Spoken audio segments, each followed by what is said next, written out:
Frank J. Avella with the contending here with Tony nominee Sam Tutty, an absolute delight in this season's only true original Broadway musical, Two Strangers. Welcome, Sam. Thanks so much. Thanks for having me. Thanks for being here. So, how is Tony season treating you? It's crazy. It's something I've never experienced before. I'm just going to shut my window. Sorry. It's something Sure. I've never experienced in my entire life. The workload is like unbelievable. And I feel like there's so many people are like, oh, it's just so exciting. And it is like completely exciting, but it does not come without the most work I've ever done in my life, ever. And like, it's crazy. It's surreal. Yeah. I can only imagine. It's like, and also prepping because you guys are performing on the Tonys, right? Yeah. Yeah, all very exciting and it will be very fun. It's just the show itself is a lot of work and I think it's just a real shock to the system. There's no like I suppose build up to the workload. It's just sort of like the nominations come out, boom, okay, the next day you're doing this, the next day you're doing this, the next it's like, oh my gosh, it's so intense, but it's very, very, very, very fun. But it's just a lot of mental gymnastics and sort of and like physical energy gymnastics as well to be like, I have a show tonight. Yeah. And it's a two-hander. There's no resting for 20 minutes off stage. It's like Christiani, we were having drinks last night and she said, you're doing a lot of work when you go off stage and you have to choose either to have a swig of water, have a swig of honey, or blow your nose. You can't do all three. No, that's the choices we're left with. It's so crazy. Yeah, well, I saw this Saturday matinee and I had seen it already. And, I thought to myself, Jesus Christ, he's on stage for almost the entire show and he Yeah. has to do it again tonight. Yeah. It's a lot, and I think I'm only just now qualified to do this show on Broadway because of the experience I've had with this show. If I had to jump in straight away, if I somehow got the part straight away for Broadway, I would think I would probably have had a mental breakdown, genuinely. It's like it's a very surreal. Not having the intense muscle memory I have with this show has allowed me to be able to enjoy it far more than I would have allowed myself if this was the first time I'd ever done the show, for sure. I Yeah. want to talk about the development in a second, but I wanted to ask you, do you put pressure on yourself to see the other shows on your days off? Oh, the thing is, there aren't a lot of shows that I can see because there are so many that are um have the same schedule. And now in this season, the days that I could, like maybe there are some shows that have a Thursday matinee where we only have one in the evening. They're now taken up by this previously mentioned Tony campaigning. So I think what I'm going to do is when all of this is done, I will definitely go out and so I've seen quite a lot of them. I just haven't seen all of them, and I would love to. But I think it's just you've just got to take care of yourself first, you know what I mean, and rest when you can. Like right now, I've genuinely not moved. My body has just been like, this is the first day off I've had in about 2.5 weeks. Oh my God. Um, and next week we don't have a day off again, so it all kicks off. So it's like this is the one thing I have to do, and then I'm going to the spa. Do you know what I mean? Like I literally, genuinely though, and I'm like, I need to physically actively heal, or and like Yeah. prepare myself for this week because this week's crazy as well. Got something every day. If it's not two shows, it's like a meeting or a rah rah rah. So, all very exciting, but oh my gosh. If I have the time, I'd love to see the shows, yeah.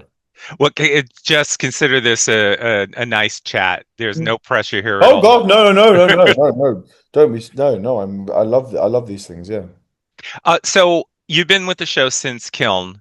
Tell me about boarding the project and the crazy road to Broadway. It's so bizarre. It's so bizarre. It's sort of one of those questions where it's like I don't feel qualified to like answer it yet because I don't feel like I've digested it at all. Do you know what I mean? I feel like next year when I'm back home and the dust has settled, I'll be able to fully sort of digest all of this. But I think my main thing is that I never auditioned for Broadway, you know? So I feel really like there was never like this thing of like, oh, this thing's come up, it's going to Broadway. It was like, there's a really cool project down in North London. It's really cool. It's on for 6 weeks. Let's see what happens. It's a bit of pocket money over the Christmas period. And I was like, great. And then they just kept people upstairs kept being like, can we take it here? Can we take it there? I'm very, very honored and very blessed and extraordinarily lucky. Extraordinarily lucky. Well, Dougal is certainly an original. First of all, do audiences expect you to be him? Yes, I think they do. I think they're shocked when they realize that actually myself and Christiani are more like each other's characters. Ah. She is so she is so unbelievably warm. And I think there's the Britishness in me that's very similar to what Robin's going through, where there's just like, hello, hello, you know? So I think and which makes it even more fun that we have to then delve into other people's characters, other characters that we play. So yeah, no, it's really fun. They're shocked. Some of them are shocked that I'm actually British, which I find quite offensive because I don't believe an American can do a British accent, you I know? don't think they do them very well. No, I think there's maybe a few that get away with it, maybe. Yeah, yeah. Meryl Streep could do it. Mhm. Um, You can do is it? anything. Yeah. So great, great chemistry with Christiani. I mean, my God. I'm assuming that just happens naturally. Yeah, it's something that I suppose that the creatives and the casting people just had to sort of roll the dice on.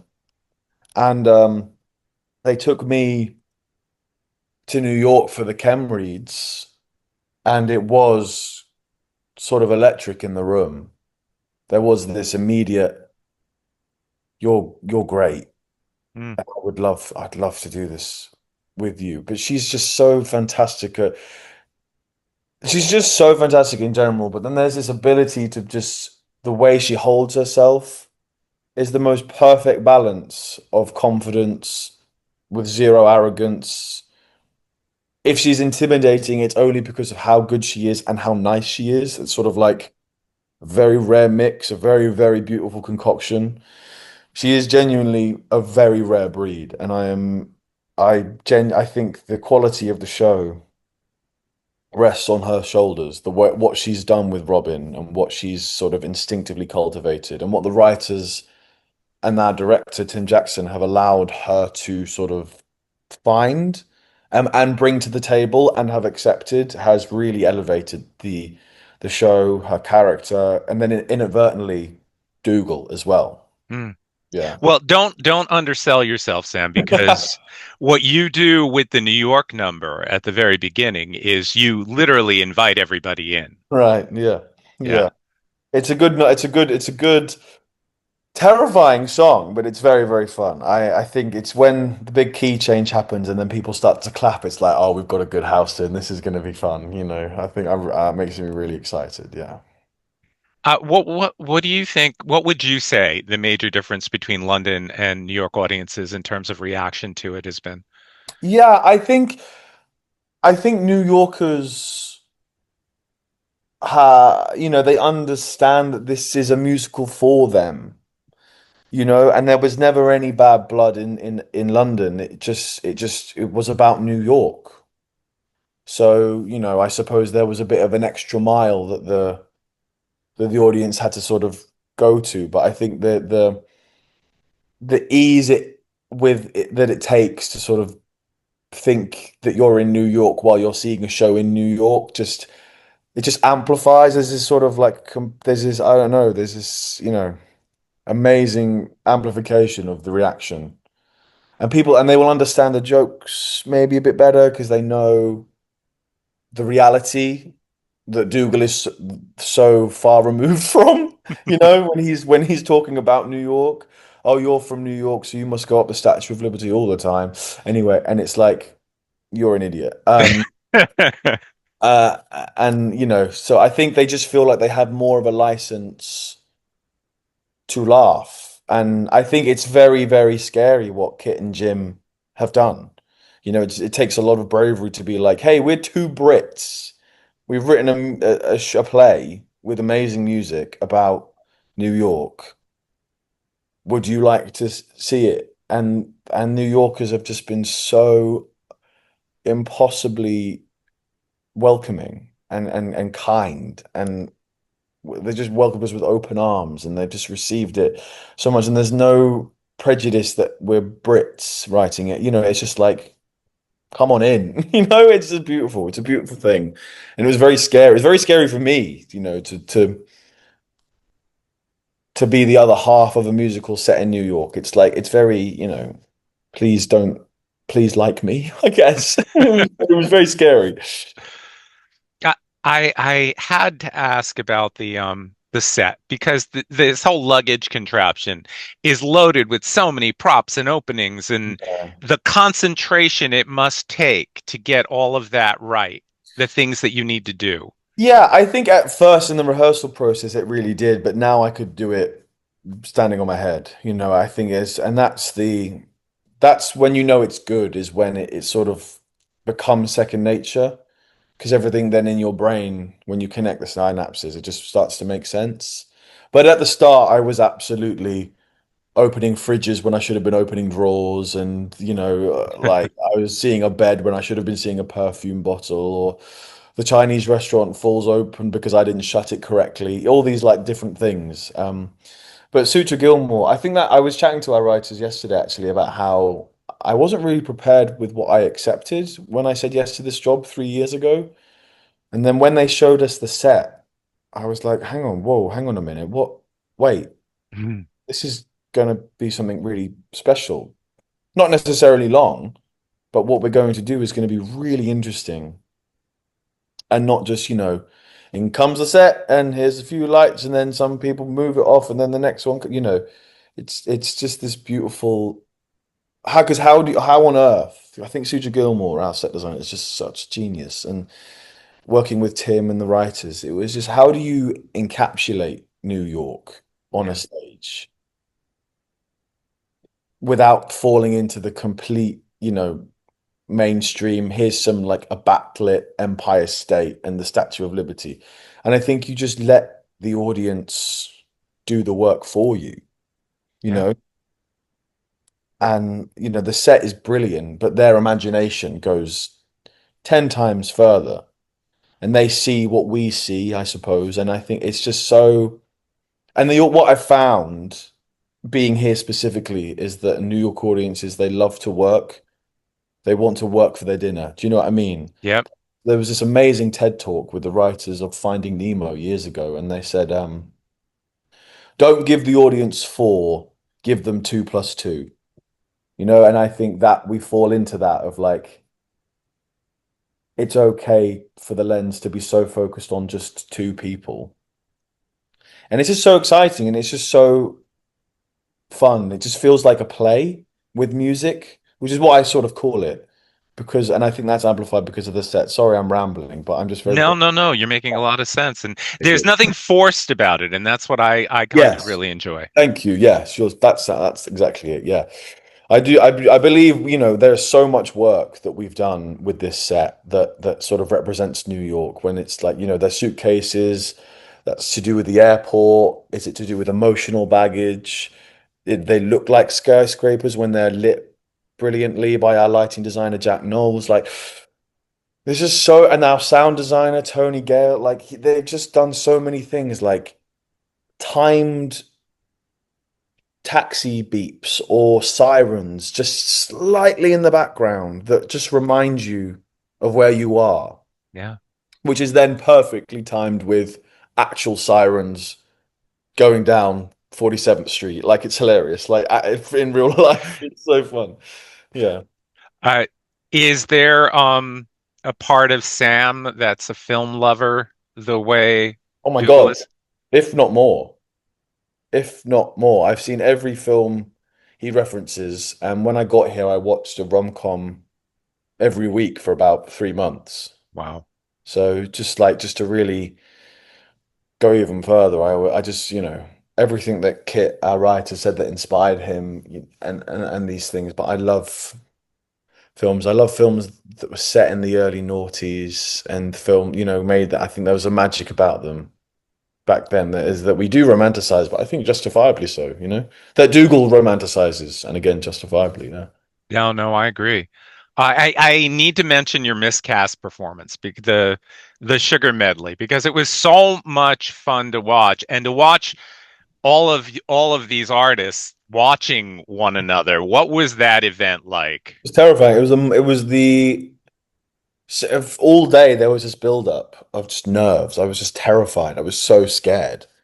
And in the most exciting way, because the song was so fun to sing, but I was just like, I really want to get this right. I really don't, like, because the talent on that panel was just ungodly. Do you know what I mean? Yeah. It just, I feel like I could never live up to.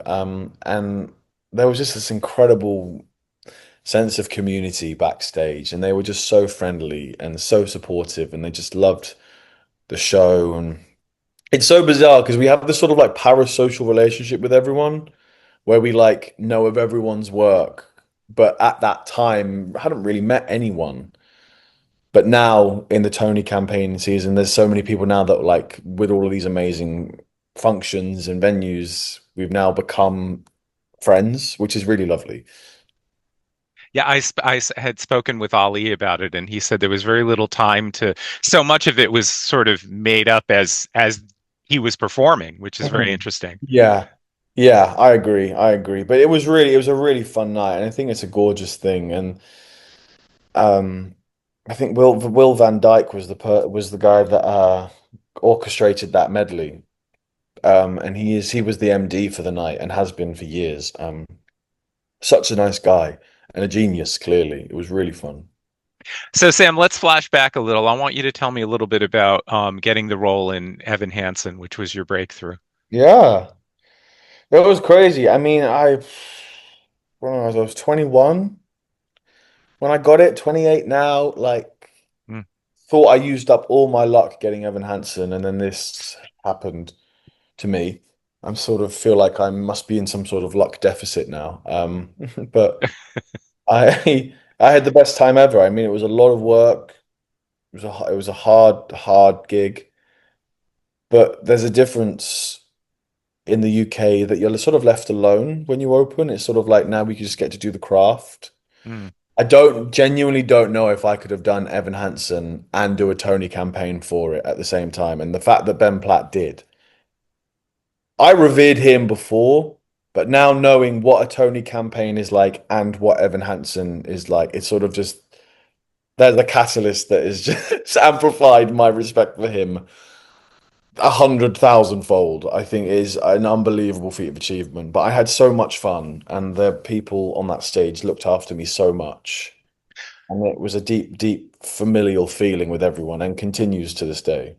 The Tony campaign back then, even though that wasn't all that long ago, has gotten even crazier. It's like every campaign. It's like the Emmy campaigns and the Oscar campaigns. Yeah, I think there's a specific thing with the Tonys, though, that separates himself from the Oscars, the Emmys, and what's the other one? The Grammys, all that sort of stuff. Like, your job is done. Do you know what I mean? Oh Like, yes, you've wrapped the film or the that's TV the series. film. Yeah, There's this like yeah. unspeak, and if it weren't that, I think we'd hear a lot more about it. But I think I would be. What I've realized is this like requires, and embarrassingly, I have to include myself in this because I'm a part of it now.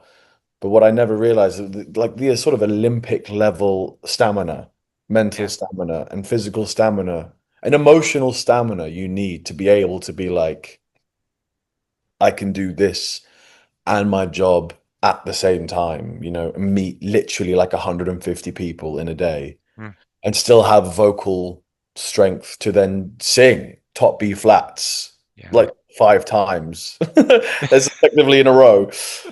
Like it's just this amazing, and then, like obviously again very very very grateful. But I think I've learned so much about myself, about what I can do, what I can't do. It's an incredible experience, and I'm very very very impossibly lucky to be involved in this season. It's just the talent, like that. The actual scale of talent is unbelievable, and they're also just so lovely. But yeah, I think it's the one thing that separates us from everyone else when it comes to campaigning, especially in musicals, is that you have to do the job that night as Yeah. well. It's like, and then even with a play, no disrespect to plays, like you can't be flat or sharp or crack when you speak. It's Yeah. just like you can do it in the normal way, but then there's like you don't have to. I think, yeah. It's at 8 performances a week. Yeah. Uh, My yeah. God, yeah, it's another level of work. Really, it's amazing, but it is a lot. Yeah. I'm assuming with the Olivier's, which you won the Olivier for Dear Evan Hansen, there was very little necessity for campaigning. Also, you guys, I believe the Olivier's were during COVID at that time. Hmm.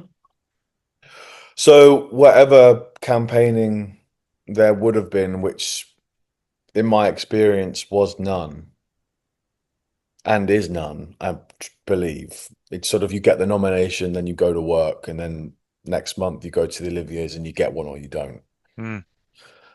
Which I like because I think it's like there's nothing. There are so many things happening this season that, and this is just the kind of person that I am, that I'm like, oh, did I speak to the right person? Did I say the right thing to that person? Did I shake that person's hand in the way that means that he considers me an equal? You know, all these like, and that's obviously so much, completely ridiculous. But with the Olivier's, when you just get a nomination, it's like, oh, okay, a group of people who can recognize the effort and professionalism that is required of me has thrown my name in into the ring, and that's very I'm very. And then you find out later on, you know, you go to the ceremony and you just find out. And I think it's different, but it's the thing is as well, it's smaller. Yeah. You know, it's beautiful and it's massive, but I think there's this Broadway is Broadway. You know, it is what it is, and there is a price to pay for that, and I've seen the price now, you know, and it's a lot of work and it's a lot of money and it's a Yeah. lot of campaigning, you know. It doesn't just it's not just big because the audience members are willing to pay triple the price. There's a lot of work behind the scenes that people just don't know about or see, that I didn't, well, I certainly wasn't aware about, and I'm now. So I have a deep respect for people, you know, who have like, this is my fifth Tony nomination. I'm like, I don't know if I could do this 5 times. I don't think I have it in me again for another two. Like, but it's so crazy. It's like it's yeah. I do want to profess I am incredibly very grateful and very excited and would love to obviously come back here and do this all again. But I think I would be excited to do it a second time round, having the preparation of like what is required of me, you know, Yeah. what I need to do and how I need to live at a certain portion. Yeah. So Sam, do you aspire to indie films? Yeah. Anything. Yeah. Put me in, coach. I honestly, I'd like to shave my head. I don't know. I don't care. Do you know what I mean? I would literally do whatever. I genuinely would love to be involved in anything after this. Like, yeah, anything that I'm proud of, which is what I sound maybe like I'm self-congratulating myself, and I'm trying not to, but I'm very proud of this production because I said yes to something that wasn't even promised for the West End. Yeah. You know, it was like 6 weeks for pocket money, and no one's going to come and see it. That was my head. So I think I'm just really happy that this show is getting the flowers it deserves because the people behind it are incredible. But yeah, sorry to answer your question. Yes, I would love to anything that I'm proud of, big or small. I would love to be anything that challenges me or I could teach something about myself that I didn't know previously. Yeah. Well, what a journey it's been for you. I'm looking forward to seeing what you do next. Thank you so much. Thank you Yeah, for I now having met you and seeing what you were able to create on the stage, it's pretty astonishing. thank you. I'm very, very Congratulations. grateful. Thank you very much. Thank you. I'm having a lot of fun. Having a lot of fun. Good. Yeah, I was gonna say within all the insanity, try to enjoy the moment. Oh, and like it's so funny because when I get into the show, everything I did that day just washes away. But like during the parts before the show, I'm like, can I speak? Can I sing? Do I have the B flat? You know, and I think that is what is required, you know. And then I think, yeah, but I'm having a lot of fun, and I'm very, very, very, very happy. I'm very grateful. But yeah. Good. Of- Well, speaking with Christiani later, and so I'll be Oh, interested to see what she has to say as well. she's unbelievable, though. She's just like this impossible powerhouse. The fact that she's doing all, I want to point out, like, she does all of this while having a 4-year-old nearly. It's Wow. like unbelievable. Is she 3 or 4? I don't know. I can't remember now. But like unbelievable. Like it's like, and she never goes, "Oh, you think you're tired?" Well, she just has this access to just, if you're tired, you just can say, you know. And she's never said like, "Please say." She just, "Oh my God, I'm so sorry." And then in her mind, she's been up at 5 a.m. You know what I mean? Like, because it's just like unbelievable. She's an incredible, like, it's a privilege to keep up with her on that stage every night and in life as well. She's like an absolute powerhouse. Yeah. Wow. Well, I look forward to it. Thank you so much for taking the time Pleasure, out to Frank. Thank speaking you with so me. much. Thank Yeah. you. Take care. Have a good one. Enjoy your Memorial Day. Oh, I will. Take care. Ciao. Bye. Bye.